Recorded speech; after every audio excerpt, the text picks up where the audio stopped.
大家好，我是谢雷，我是镜子。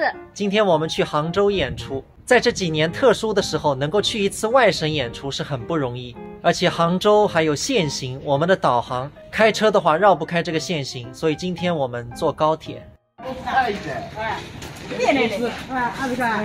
现在等快车，时间还是有一点赶的。我们是一会儿早上10点钟的火车，演出是下午2点钟。演完之后，我们在杭州兜一圈，晚上8点半的火车再回来。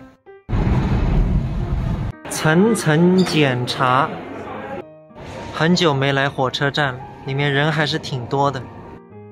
在候车室休息一会儿，拿个凉茶吧，清清后。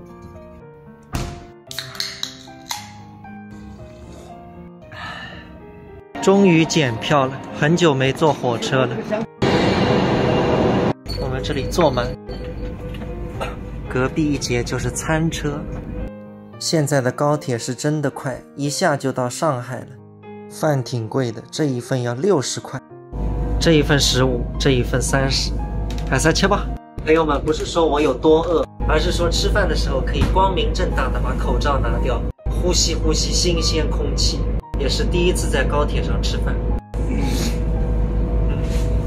鱼香肉丝，味道还行。之前也是我带货，很多粉丝都不理解。其实并不冲突，我演出在外，带货在家里，带货也是为了更好的生活，希望大家能理解。朋友们，我们到杭州了，要出站好像必须要做核酸。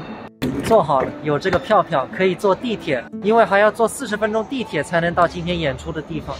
师傅你好，19号线往哪里走？好，谢谢谢谢。杭州不愧是省会，真的很发达。苏州好像才通到5、6号线吧，杭州这个已经是19号线了。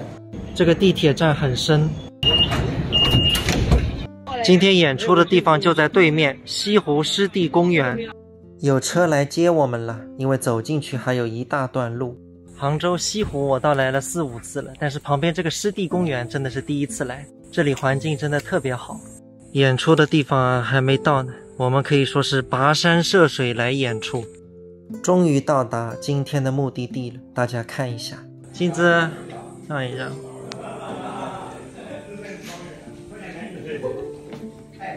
这里是舞台。这周围的环境真的是太好了，退休好去处。先吃一点。